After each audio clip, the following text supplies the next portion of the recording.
Hey guys, welcome back to my channel. Myself Prachi and Holi हमारी Prachi guys हमारे channel पे आपका बहुत बहुत स्वागत है। और आज की वीडियो में गाइस हम लोग डिस्कस करने वाले हैं डायरेक्ट टैक्स सीएमए फाइनल का एमटीपी।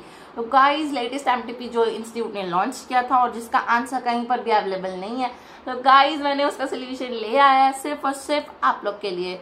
तो गाइस इस अमेजिंग चैनल को आपको सब्सक्राइब कर देना चाहिए अभी तक, और अपने फ्रेंड्स के साथ जल्दी जल्दी शेयर कर दो अगर आपको अच्छी लगी वीडियो तो। ठीक है, तो बिना इंतजार करवाए चलो वीडियो को स्टार्ट करते हैं। Let's get started. देखो गाइस, सबसे पहले तो आज की वीडियो में हम लोग सीएमए फाइनल का डायरेक्ट टैक्स पेपर नंबर 16 जो होता है वो डिस्कस करने वाले हैं। तो गाइस मैं आपको साथ साथ में पेपर पैटर्न भी बताते चलूंगी, और आपको एक बात और बता दूं कि सारे सब्जेक्ट की एमटीपीज आ चुकी है गाइस। अब अभी तक चेक नहीं किया तो क्या कर रहे हो, बेल आइकन प्रेस करो सो दैट आपको सारी नोटिफिकेशन टाइम पे मिल जाए। और गाइस इसके बाद एमसीक्यूज और आगे की एमटीपीज एंड सब कुछ मेरे चैनल पे आते रहेंगे, तो डोंट फॉरगेट टू सब्सक्राइब। ठीक है, तो 100 मार्क्स का पेपर रहेगा गाइस, 3 घंटे आपको मिलेंगे। ठीक है, 4 सेक्शन रहता है A B C D। तो सबसे पहले ए सेक्शन हम लोग डिस्कस करने वाले हैं। ठीक है, ए सेक्शन 20 मार्क्स का रहेगा, हर क्वेश्चन 1 मार्क्स का रहेगा। ए सेक्शन 20 मार्क्स का रहेगा, हर क्वेश्चन 1 मार्क्स का रहेगा। ठीक है गाइज, ये एमसीक्यू बेस्ड क्वेश्चन रहते हैं। इसमें आपको 4 क्वेश्चन मतलब 4 आपको ऑप्शंस रहेंगे, उसमें से आपको 1 चूज करना होगा। ठीक है, मैं आपको सारे क्वेश्चन अच्छे से एक्सप्लेन करूंगी विद आंसर्स, लॉजिक बताऊंगी एंड लेट्स गेट स्टार्टेड। ठीक है, पहला क्वेश्चन के industries is engage in manufacturing of leather product. ये कंपनी जो है वो लेदर प्रोडक्ट बना रही है। It was setup in backward area. ये सेटअप हुई थी बैकवर्ड एरिया में and become eligible for subsidy of 25%। तो उसको कितना सब्सिडी मिलने वाला है? 25% का। For generator acquired by it for 12 lakh. उसने एक जनरेटर खरीदा था, कितने रुपए का खरीदा है जनरेटर? 12 लाख का खरीदा है। ऑन कब खरीदा है? 15/12/2021 में। ठीक है, मतलब 15 दिसंबर 2021 में। It receive the subsidy in March 2022। तो मार्च 22 में उनको सब्सिडी मिल गई। हमको पूछ रहा है कि डेप्रिसिएशन कितना होगा, तो आप लोग की नॉलेज के लिए बता दूंगा, इस सब्सिडी मतलब डेप्रिसिएशन और सब्सिडी का कोई वास्ता नहीं है, एक्चुअल कॉस्ट पे ही लगता है डेप्रिसिएशन। तो पूरा 12 लाख पे अपन को डेप्रिसिएशन लगाना रहेगा। इसका रेट रहेगा 30%। डेप्रिसिएशन जो जनरेटर पे लगता है वो 30% होता है। और जैसे कि ये आधा साल है गाइस, हम लोग ब्लॉक वाला असेट का कॉन्सेप्ट लगाते हैं, तो हम लोग आधा कर देते हैं अगर साल का आधा होता है। तो ये कॉन्सेप्ट आई होप गाइस आपको पता होगा। इफ नहीं पता गाइस तो मेरी डीटी की क्लासेस भी यूट्यूब पे अवेलेबल है फ्री ऑफ कॉस्ट, आप जाके उसको देखिए। ठीक है, तो 50% होगा 12 लाख का, 30% डेप्रिसिएशन है ये गाइस, और ये हाफ ईयर के वजह से 50% लग रहा है। ठीक है, और ये है अमाउंट। तो गाइस मैंने आपको लॉजिक बता दिया, मैंने आपको क्वेश्चन बता दिया एंड हमारा आंसर होगा 1,80,000। ठीक है गाइस, अब नेक्स्ट क्वेश्चन में चलते हैं। बीजी प्राइवेट लिमिटेड जो है वो रिसीव कर रही है रॉयल्टी 10 लाख रुपए की। पेटेंट डेवलपमेंट किया था उसने और रजिस्टर करवाया था इंडिया में। तो उसका टैक्स रेट क्या होगा? तो गाइस रॉयल्टी पे 10% का टैक्स रेट लगता है। This you have to remember, अगर आपको याद नहीं है तो रॉयल्टी पे 10% टैक्स लगता है, याद कर लो। ठीक है, आगे बढ़ते हैं। इन case of SSC who covered under section 44 AD। Guys section 44 AD किसका होता है मैम? सेक्शन 44 AD होता है प्रिजम्पटिव टैक्सेशन का। तो गाइस प्रिजम्पटिव टैक्सेशन का क्या मतलब होता है? प्रिजम्पटिव टैक्सेशन में हम लोग प्रिज्यूम कर लेते हैं कि आपकी इनकम इतनी होगी तो उसके ऊपर टैक्स रेट इतना होना चाहिए, भले ही एक्चुअल में कुछ भी हो। ठीक है, तो प्रिजम्पटिव टैक्सेशन की स्कीम के ऊपर एडवांस टैक्स पे करना पड़ता है हम लोग को। कब तक? तो गाइस 15 जो रहती है ना, 15 तारीख, 15 डेट रहती है ना जो मार्च महीने की, उतने तक आपको एडवांस टैक्स पे कर देना है if you have opted for presumptive taxation. तो गाइस नेक्स्ट क्वेश्चन देखते हैं। नेक्स्ट क्वेश्चन में in case of non government employ, जो लोग गवर्नमेंट एम्प्लॉय नहीं हैं, what is monetary limit for exemption? उनकी मॉनेटरी लिमिट एग्जम्पशन का कितना है अगर वो लोग लीव सैलरी ले रहे अपने रिटायरमेंट में? ठीक है गाइस, तो अगर कोई इंसान जो सैलरी कमा रहा है प्राइवेट कंपनी में, क्योंकि नॉन गवर्नमेंट है ना, ठीक है, तो लीव सैलरी उसको कितनी मिलेगी? तो गाइस उसको मिलती है 3 लाख रुपए। ठीक है, ये अपन इंटरमीडिएट में सैलरी चैप्टर में पढ़े हैं। ठीक है, 3 लाख रुपए मिलता है, याद नहीं है तो याद कर लो। ठीक है, फिर what is the holding period for a month of capital asset. अगर आपको पूछे कि कितना होल्ड करना पड़ेगा किसी कैपिटल एसेट को, क्या कैपिटल एसेट है? शेयर ऑफ प्राइवेट कंपनी है। हमेशा याद रखना, जब शेयर ऑफ प्राइवेट कंपनी होता है तो वो लिस्टेड नहीं होता, क्योंकि हम प्राइवेट कंपनी की शेयर्स को लिस्ट नहीं कर सकते, तो ये शेयर लिस्टेड नहीं होगा, तो ये शेयर अनलिस्टेड होगा। तो जब अनलिस्टेड शेयर्स रहते हैं गाइस, तो उन लोग को बड़े होने के लिए कम से कम 24 मंथ लगता है। अगर आप 24 मंथ से ज़्यादा होल्ड करते हो इस शेयर्स को, तब जाके वो लॉन्ग टर्म होते हैं। तो इसका आंसर 24 मंथ होगा। आई होप गाइस आपको ये सेक्शन याद होगा और कॉन्सेप्ट भी। ठीक है, आगे बढ़ते गाइस। देखो, when wife L being a legal heir of you, जो यू है उनकी डेथ हो गई होगी, तभी उनकी वाइफ जो है वो लीगल हेयर उनकी बनी है। ठीक है, और उन्होंने क्या किया, उन्होंने रिसीव किया है 10 लाख रुपीज़ एनपीएस का पैसा। तो एनपीएस का पैसा अगर लीगल हेयर रिसीव करते ना, तो इसका प्रोविजन ये है कि उसके ऊपर हम टैक्स नहीं लगाते। तो गाइस ये एग्जाम्प्ट रहता है, दैट्स यहाँ पर नील होगा इसका आंसर। ठीक है गाइस, अब नेक्स्ट क्वेश्चन देखते हैं। When A limited doing business has gross total income of 9 lakh. Mister A है ना, उनको 9 लाख रुपए की इनकम हुई है। मैक्सिमम अमाउंट ऑफ डिडक्शन कितना होगा, क्वेश्चन में पूछ रहा है कि अगर वो सीसीडी अपनाते हैं तो भाई सीसीडी का कॉन्सेप्ट ये है कि अगर आप बिजनेसमैन हो और अगर आप सीसीडी का कॉन्सेप्ट लगाते हो तो आपको मिलता है 20% ऑफ जीटीआई। इसका प्रोविजन है गाइस, इसको भी आपको याद करना पड़ेगा। 20% ऑफ जीटीआई जो रहेगा वो 1,80,000 आएगा हमारा आंसर। 9 लाख का 20% निकालोगे तो ठीक है, तो that will be the correct answer. Secondary adjustment has to be made when primary adjustment exceeds. सबसे पहले गाइस हम लोग प्राइमरी एडजस्टमेंट करते हैं एंड देन हम लोग सेकेंडरी एडजस्टमेंट करते हैं। तो वो कितने से एक्सीड करता है, तब करते हैं 100 lakhs, मतलब 1 करोड़। ठीक है, नेक्स्ट क्वेश्चन देखते हैं गाइस। मिस्टर जी जो है वो बिजनेस कर रहे हैं और उन्होंने हॉल का रेंट पे किया 80,000 दिवाली सेल के लिए। तो गाइस उनका टीडीएस कितना कटेगा, तो guys TDS on this section will be 5%। तो गाइस अंडर सेक्शन 194 1B आपको टीडीएस काटना पड़ता है 5% का। तो गाइस 80,000 की सर्विसेज आपने जो भी किया है उसके फिर 5% का आपको टीडीएस कटेगा। 4,000 will be the right answer. Why company private limited है जो कि डिसॉल्व हुई है 31 मार्च 2021 में। रिटर्न ऑफ इनकम जो कंपनी का है वो उन्होंने फाइल किया, कब फाइल किया, 31/8/2021 को। तो इनका जो स्क्रूटनी में नोटिस आया गाइस, वो नोटिस जो रहेगा वो कितने लोग को सर्व करना है पूछ रहा है। तो गाइस कभी भी किसी भी पार्टनर को अपन सर्व कर सकते हैं नोटिस, मतलब विदिन 6 मंथ सर्व करना रहता है नोटिस, और टू एनी पार्टनर कर सकते हैं, जरूरी नहीं है कि सबको करना है, एनी पार्टनर कर सकते हैं। एस फर्टिलाइजर प्राइवेट लिमिटेड जो है वो मैन्युफैक्चरर है गाइस। तो यहाँ पर मैन्युफैक्चरर दिया हुआ है, बट इन्होंने क्या खरीदा, बिल्डिंग खरीदा है। और जो एडिशनल डेप्रिसिएशन का कॉन्सेप्ट होता है ना गाइस, वो सिर्फ और सिर्फ प्लांट एंड मशीनरी में एप्लीकेबल होता है। तो इस क्वेश्चन में इन्होंने बिल्डिंग खरीदा है, तो that's why the concept of additional depreciation will not be applicable in this case. Okay guys, तो दैट्स व्हाई हम लोग का आंसर 0 आने वाला है, क्योंकि बिल्डिंग पे नहीं लगता है, सिर्फ प्लांट एंड मशीनरी पे लगता है। During assessment of mister A का जब असेसमेंट चल रहा था तो एओ था, उनको लगा कि इन्होंने डायमंड खरीदा है 18 लाख का, और उन्होंने उसको बुक्स ऑफ अकाउंट्स में रिकॉर्ड नहीं किया है और उसका एक्सप्लेनेशन भी नहीं दे पा रहे कि पैसा कहाँ से आया है। तो source of income is missing over here, और सोर्स नहीं बता पा रहे मिस्टर ए। तो इस केस में गाइस हम लोग को टैक्स लगाना पड़ जाता है 60% का फ्लैट रेट। मैं आपको बता दूंगा इस फ्लैट रेट लगता है 60% का। तो आपको मैं बोलूँगी कि अगर आप कभी फंसते हो तो बता देना सच, ठीक है। फिर a person did not opt for presumptive में उन्होंने ऑप्ट नहीं किया है 22-23 में, ठीक है।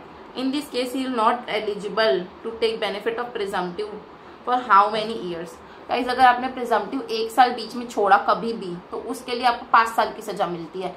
For the 5 years you can not opt for presumptive again. तो 5 साल गाइस आप नहीं ले सकते, ठीक है। When an इंडियन कंपनी पे 5 लाख टू फॉरेन कंपनी, अगर किसी इंडियन कंपनी ने पैसे दिए हैं फॉरेन कंपनी को ऑनलाइन एडवर्टाइजमेंट के लिए, तो गाइस उस केस में इक्वलाइजेशन लेवी करके लेवी होती है, वो इक्वल करने के लिए लगती है, ठीक है। इक्वलाइजेशन लेवी का कॉन्सेप्ट ये होता है कि हमको ना इक्वल करना होता है सारी चीज़ों को। जैसे कि इंटरनेशनली जो लोग काम करते हैं ना, उन लोग टैक्स नहीं पे करते बिकॉज उनका हमारे भारत से कोई रिलेशन नहीं होता एक्सेप्ट कस्टमर रिलेशन। तो दैट्स वाई ना इक्वल ट्रीटमेंट नहीं मिल पाता, बिकॉज इंडियन जो रहते हैं, इंडियन के बाहर सेल्स रहते हैं, उनको टैक्स पे करना पड़ता है, बिकॉज वो इंडिया के बिलोंग करते हैं, वो लोग इंडियन रेसिडेंट होते हैं, तो they have to pay tax, but non resident बच जाते हैं। तो that's why guys equalization levy का कॉन्सेप्ट आया गया है to make both of them equal and to provide treatment equally.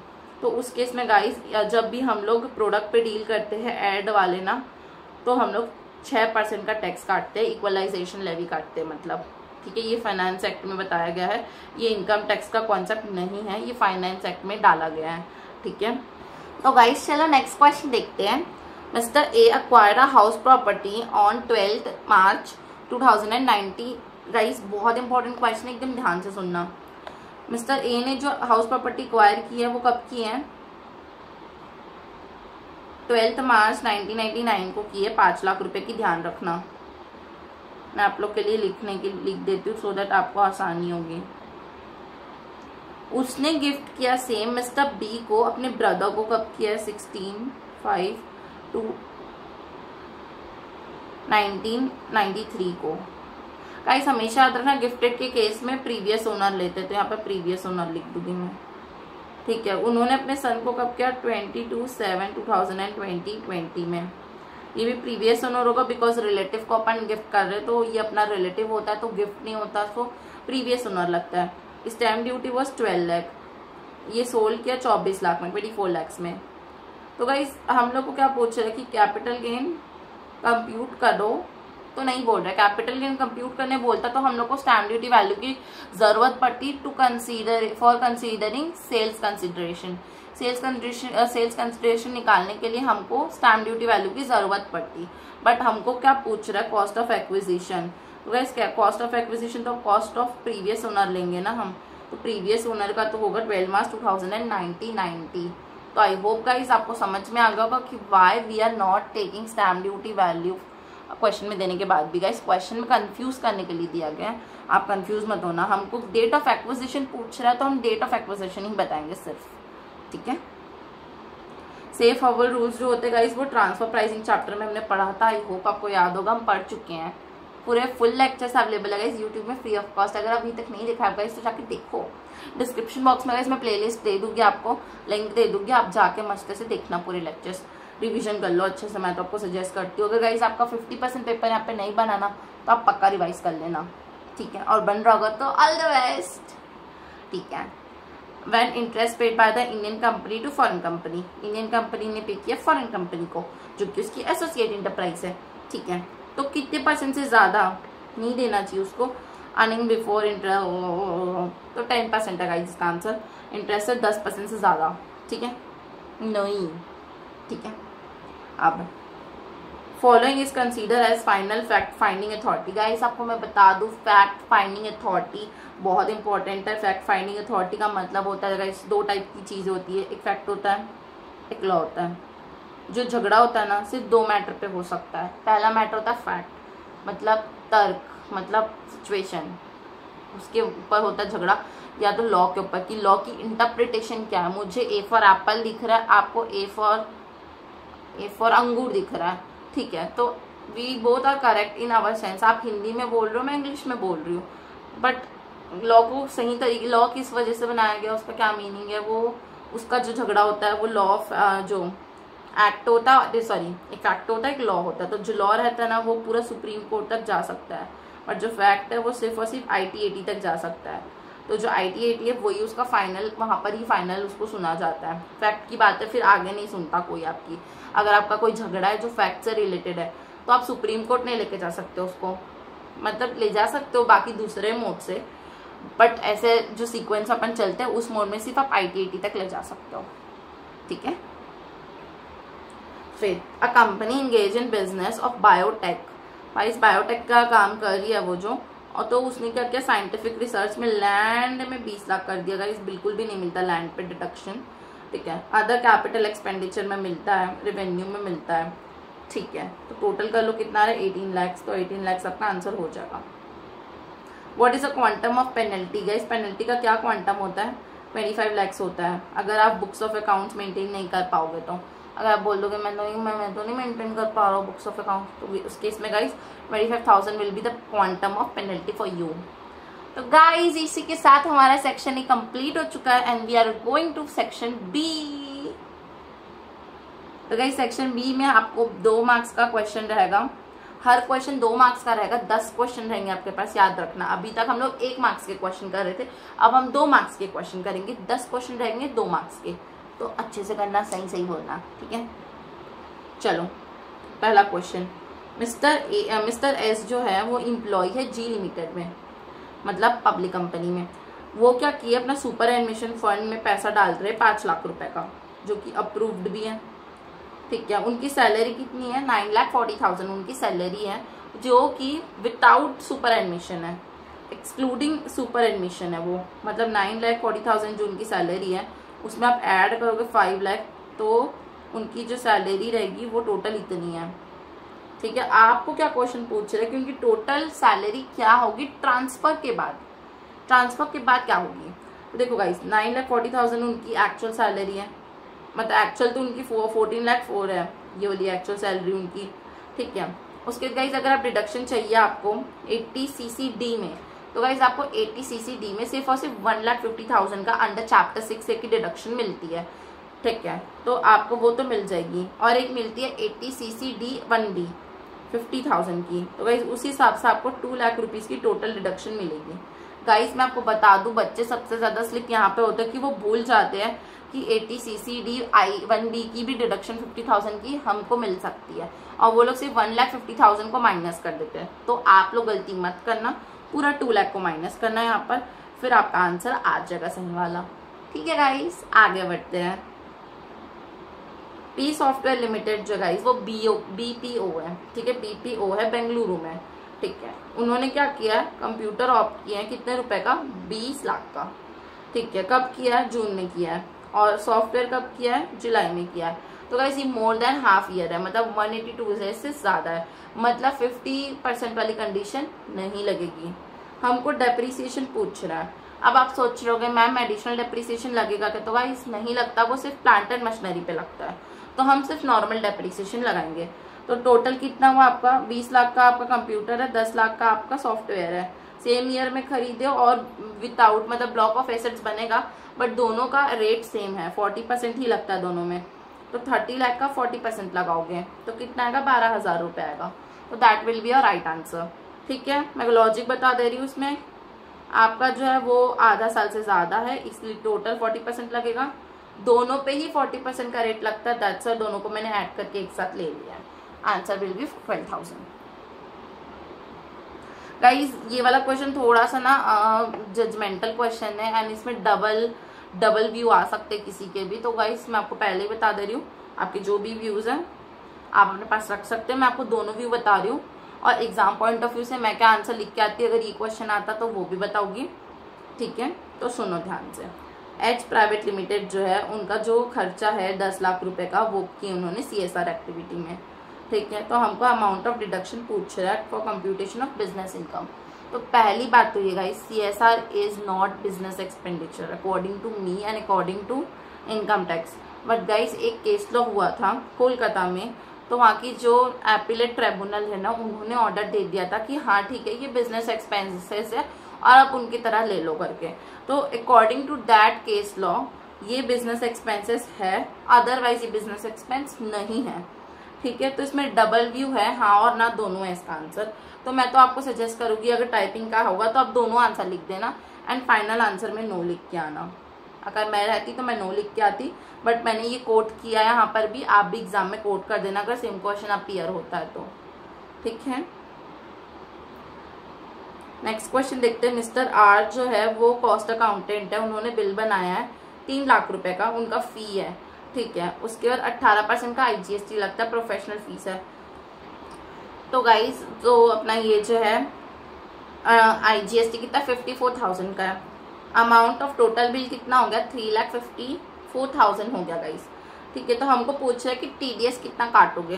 तो गाइज अकॉर्डिंग टू मी इसका TDS जो होना चाहिए वो 3 लाख रुपीज के ऊपर होना चाहिए, बिकॉज गाइज मेरे हिसाब से आप क्रेडिट ले लोगे ना 54,000 की, तो आप जीएसटी की क्रेडिट ले सकते हो 54,000 की, तो आपकी एक्चुअल कॉस्ट कितनी होगी, 3 लाख होगी। तो आप 3 लाख के ऊपर 10% का टीडीएस दे दो अंडर 94J प्रोफेशनल फीस। ठीक है गाइस, आगे बढ़ते हैं। पी जो है वो रिजाइन कर दिया अपने काम से गाइस, और उसने काम कितना किया था, 4 साल 8 महीना काम किया था। उसको कितना रुपए मिला, 1,40,000 मिला है रिकॉग्नाइज प्रोविडेंट फंड से, आरपीएफ से। ठीक है गाइस, तो ये एग्जाम्प्ट होगा इनके हाथ में। अगर गाइस अगर ये 5 साल हो जाता, अभी ये 4 साल 8 महीने था, अगर ये 5 साल हो जाता तो उस केस में गाइस 194A लगता सेक्शन, और उसके तहत आपको 10% का टीडीएस काटना पड़ता, बट अभी नहीं हुआ है तो उस वजह। तो चलो गाइस नेक्स्ट क्वेश्चन देखते हैं।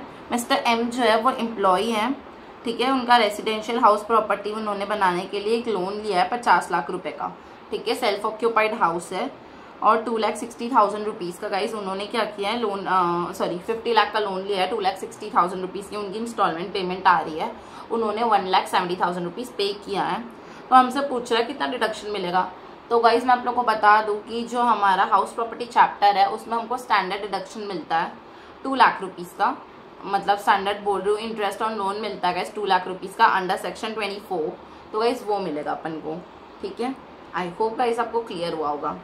आगे बढ़ते हैं। एबीसी कंपनी जो गाइज वो 15 लाख रुपीज़ अर्न कर रही है, ठीक है, और उन्होंने क्या किया, ट्रांसफ़र किया अपना कार्बन क्रेडिट को।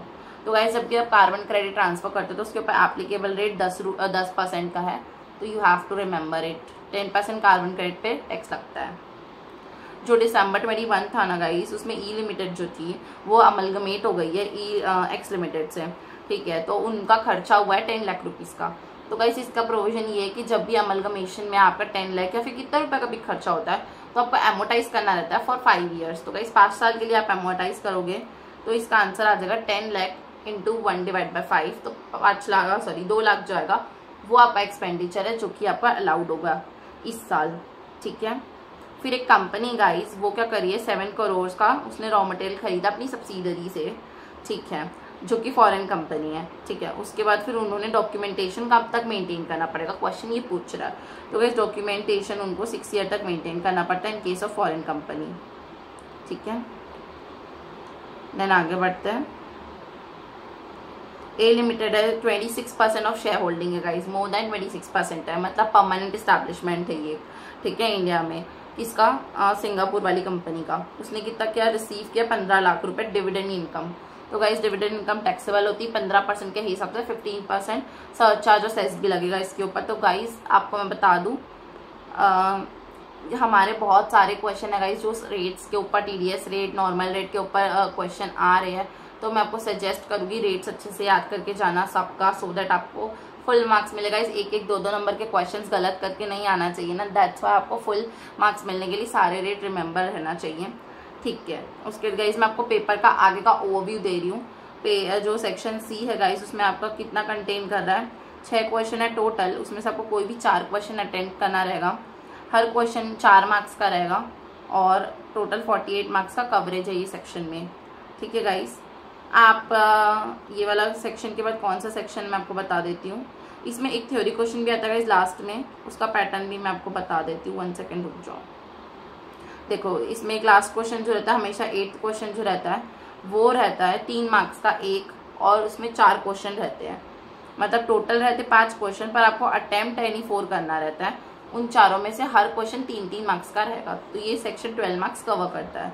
तो गाइज अगर आपका प्रैक्टिकल टू मच स्ट्रॉन्ग नहीं है तो मैं आपको सजेस्ट करूंगी कि थ्योरी अच्छे से पढ़ के जाना, बहुत इजी थ्योरी आती है इसमें, वेरी इजी गाइज। इसको पूरा मैं यूट्यूब चैनल पे कवर की हूँ अपने फ्री ऑफ कॉस्ट, तो आप जाके एक बार विजिट कर लीजिए या फिर डिस्क्रिप्शन बॉक्स में प्लेलिस्ट चेक कर लीजिए, आपको मिल जाएगा, ठीक है। सारे पॉइंट्स कवर्ड है ऑलमोस्ट हमारे में, ठीक है। तो थ्योरी क्वेश्चन आपको मार्क्स लाने में हेल्प करेगा, तो आप देख लीजिएगा अगर आपको लगता है तो, ठीक है। फिर गाइज नेक्स्ट क्वेश्चन हमारा सेक्शन डी आता है। सेक्शन डी कंपलसरी क्वेश्चन है guys, you have to attend it. ये क्वेश्चन एक ही रहेगा 12 मार्क्स का, कंपलसरी क्वेश्चन है। केस स्टडी बहुत बड़ा क्वेश्चन रहता है। तो गाइस इसके लिए मेरा सजेशन है आपके लिए कि आप ना जब भी पेपर आए तो इसका एक फ्लो चार्ट बना लेना, क्वेश्चन का फ्लो चार्ट बना के एंड देन सॉल्व करना, तो आपको ना बार बार स्क्रोलिंग इश्यूज नहीं होंगे, ठीक है गाइस। तो गाइस इसके अगर आपको आंसर्स चाहिए गाइस, तो मैं चाहती हूँ कि देखो गाइस मैंने आपके लिए इतना सब कुछ किया, तो I want something from you. तो मैं चाहती हूँ कि आपको बस कुछ नहीं करना है इस वीडियो में। आप गाइस मेरे को 50,000 व्यूज चाहिए, वैसे भी हम लोग बहुत पास है 50,000 व्यूज के।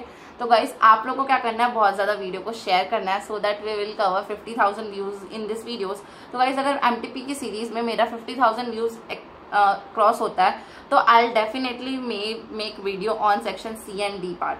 ठीक है, A एंड B का तो मैंने सारे सब्जेक्ट का बना दिया है, बट C एंड D का मैं तभी बनाऊंगी जब 50,000 व्यूज मेरे एक वीडियो में, ये वाली वीडियो में क्रॉस करेंगे।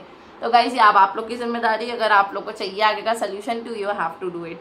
ठीक है गाइज, तो थैंक यू सो मच, और आई होप गाइज आपको वीडियो हेल्पफुल लगी होगी। अभी तक के सारे कॉन्सेप्ट गाइज MCQs वगैरह क्लियर हुआ होगा। कुछ भी अगर लगता है कि मैम नहीं आया ऐसा कुछ, तो फिर आप कमेंट सेक्शन में मेरे को बता दो प्लीज़। ठीक है, मेरे को बिल्कुल भी बुरा नहीं लगता है। ठीक है, मेरे को बहुत खुशी होगी कि आप लोग मेरे को हेल्प कर रहे हो, मैं आपको हेल्प कर रही हूँ, तो हम लोग साथ में ग्रो करेंगे। ठीक है गाइज, तो आप लोग ऐसी वीडियो को देखते रहो, पसंद करते रहो, शेयर करते रहो। ठीक है, सब्सक्राइब तो कर दियो, मुझे पता है। ठीक है, तो गाइज इसी के साथ मैं अलविदा लेती हूँ। Bye bye guys.